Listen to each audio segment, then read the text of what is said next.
The work I will be presenting is based on an international collaboration with 5 other academics, Drs. DeHaven Smith, Witt, and Hinson in the United States, and Dr. Thorne and the late Dr. Kuzman in Australia. My paper is one of the 6 journal articles published in the special issue of American Behavioral Scientists on State Crimes Against Democracy, and it focuses specifically on scientific studies of attitudes, of biases, and faulty beliefs that can prevent people from processing information that challenges pre-existing assumptions about government, reasoned dissent, public discourse, in a democratic society. Now, all of the information I present is based on widely accepted scientific research. Some of the concepts and explanations are quite complex and replete with technical jargon, so I will do my best to simplify things where appropriate, but there will be some times when important distinctions between concepts require more technical terminology. Although there are many theories as to why some people refuse to look at evidence that the official account is false, they're not all equally valid theories. It is neither valid nor accurate to claim that just because a person will not examine evidence that the official account is false, that they are simply in denial. The human brain is the most complex organism in the body,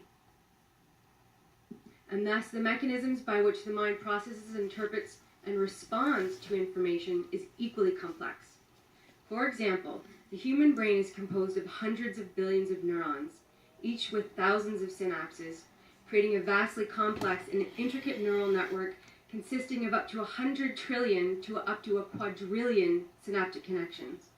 At any one time, this organ is processing an infinite amount of information, both from its internal and external environment, most of which we are unconscious of. However, it is often that information, of which we are largely unaware, that has the most significant influence over our thoughts, feelings, and behaviors. Even those thoughts, feelings, and behaviors that we adamantly believe to be consciously determined. Evidence from neuroscience tells it as it is. For example, we assume that when we are looking at something, we are consciously analyzing it based upon the visual information that is entering the brain from the eyes. But this is not entirely accurate. In fact, visual stimuli transduced by the rods and cones in the eyes and sent by electrochemical signals to the central nervous system via the optic nerves does not go directly to the occipital cortex, which is the primary region responsible for processing visual information. Instead, it first goes to the lateral geniculate nucleus of the thalamus, another region of the brain that is a part of the limbic system and important to emotional arousal. To put this in simpler terms, this means that you can experience an emotional reaction to something before you are consciously aware that you have even seen it, which in turn then affects how you see it. Perhaps one of the most elegant examples is the discovery of what is commonly known by neuroscientists as mirror neurons. A mirror neuron is a neuron that fires in the brain both when an organism performs an action itself, such as reaching or grasping for an object, and it also fires when that organism observes the same action performed by another organism. Research by psychologists in this area also suggests that this may be one mechanism by which people come to internalize not only the behaviors of others, but their emotions and ideas as well. Since this is a relatively new area of research, I will instead focus on some of the more established social psychological mechanisms that may later be shown by neuroscientists to have a very biologically based origin.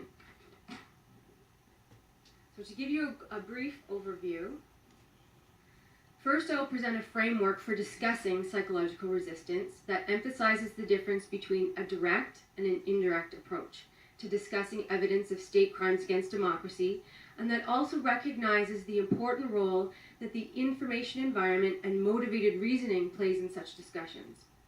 Second, I will review one of the most important psychological foundations of democracy, which is political tolerance, and its corollary, political aggression. Third, I will give some examples of psychological constructs that can interfere with people's examination of evidence of state crimes against democracy, such as cognitive dissonance, threatened self-esteem, and perceived threats to oneself or one's worldviews. Fourth, I will talk about the problems inherent in challenging people's assumptions about government, dissent, public discourse, specifically in discussing the evidence of SCAD, such as 9/11. Here I will explain how people's defensiveness interferes with the public debate that is crucial for the survival of democracy. And finally, I will discuss the implications of research in psychology for social truth and justice movements and reform initiatives using the events of 9/11 as a primary example.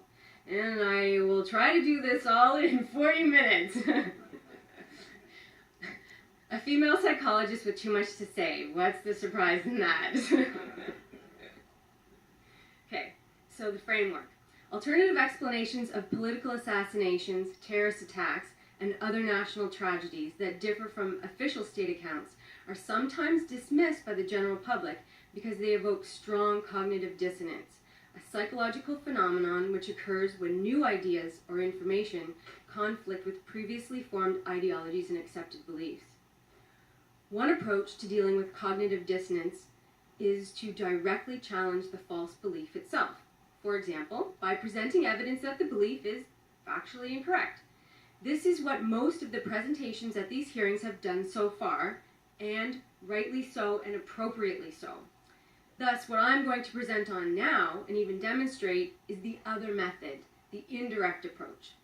Now, the indirect approach, rather than challenging false beliefs directly, instead first points out the potential for the creation and persistence of false beliefs in general.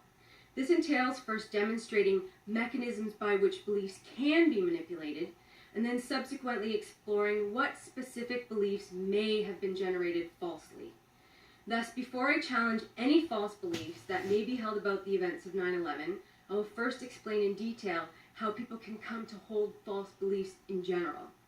I expect that after I walk you through this, you will be better able to understand why the direct approach, just merely presenting evidence that the false belief is factually incorrect, not often only fails to change the false belief, but sometimes serves to strengthen it. Okay? In psychology, a false belief generally refers to one that has been manipulated, often purposely and outside of the person's awareness, and sometimes in a very specific direction or misdirection. An elegant and robust example comes from the work of Solomon Asch in the 1940s and Harold Kelly in the 1950s, and later replicated by others, including Neil Widmeyer and John Loy in the late 1980s. And Widmeyer and Loy's paper is the one that I'm going to be focusing on. This experimental manipulation of beliefs is referred to as the warm-cold effect. In a classroom setting, students in Widmeyer and Loy's experiment were given different introductions to a visiting professor and later asked to describe the professor and his lecturing abilities.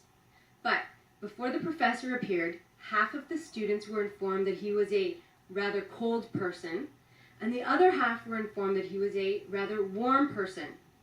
In addition, students in both groups were also told that he was either a professor of physical education or a professor of social psychology. Okay? So we have two things. You're told either he's a warm or cold person, and then of those groups you're also told whether he is a professor of social psychology or education. Okay? All the students experienced the exact same lecture, which was delivered in a very neutral manner. Okay? The results showed that students who were led to believe that the lecturer was a warm person not only reported that he was much more likable than students led to believe he was a cold person, they also reported that he was a more competent teacher. This is an example of a false belief because the liking or disliking and the perceptions of competency and incompetency arose from the warm or cold introduction and not from the professor's actual mannerisms or methods of teaching, which were all identical for students. Most importantly, the information regarding the professor's area of expertise, as either a professor of physical education or social psychology, had no effect on students' perceptions. And this is a footnote, particularly for Professor Jenkins. Neither the area of expertise nor the student's own gender had any interactive effects with the warm or cold manipulation itself.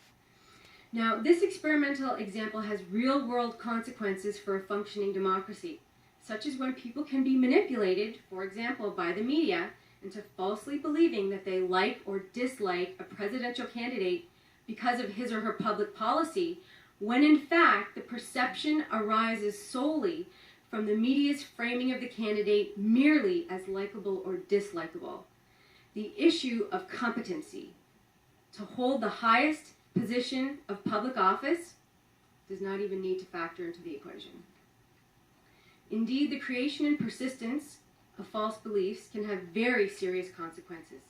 A case in point was demonstrated by Steve Hoffman and his colleagues in their paper entitled, "There Must Be a Reason, Osama, Saddam, and Inferred Justification," which attempted to explain the strong but false belief held by many Americans that Saddam Hussein was involved in the terrorist attacks of September 11th. It also demonstrates why the direct approach often only serves to strengthen the false belief. And here's a quote from their introduction. Ronald Reagan once remarked that the trouble with our liberal friends is not that they are ignorant, but that they know so much that isn't so. His comment goes to the heart of one of the most contentious issues in democratic theory. How should democracies handle false beliefs? False beliefs present a potentially serious challenge to democratic theory and practice, as citizens with incorrect information cannot form appropriate preferences or evaluate the preferences of others.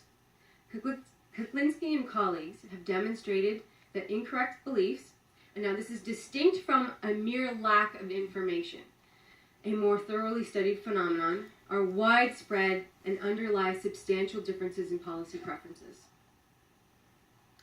One explanation that Hoffman and colleagues discuss in their paper is referred to as the information environment explanation, which suggests that the false belief about Saddam Hussein and 9/11 arose primarily from the Bush administration's campaign, which was riddled with false information and innuendo that explicitly and implicitly linked Saddam with al-Qaeda.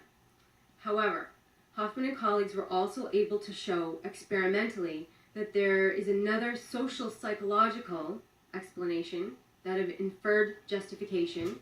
This is going to be an important term, which contributed to the creation and persistence of this false belief. Now, in this experiment, and I'm just going to summarize the highlights because it was a very detailed experiment. They gave participants challenge interviews wherein reliable information was given to counter their false belief. Primarily 2 newspaper articles reporting that the 9/11 Commission had not discovered any evidence linking Saddam to 9/11, and even a quote from President Bush himself denying any claims of a link between Saddam and al-Qaeda. The responses were varied and very interesting. Here are some examples of the strategies that people used to resist information that contradicted their beliefs. First, several respondents who had earlier claimed to believe that Saddam denied making this claim in the first place, even though it was recorded on the initial survey. In one case, a participant begins by saying that he did believe that Iraq was involved in 9/11 attacks, but then corrects his statement claiming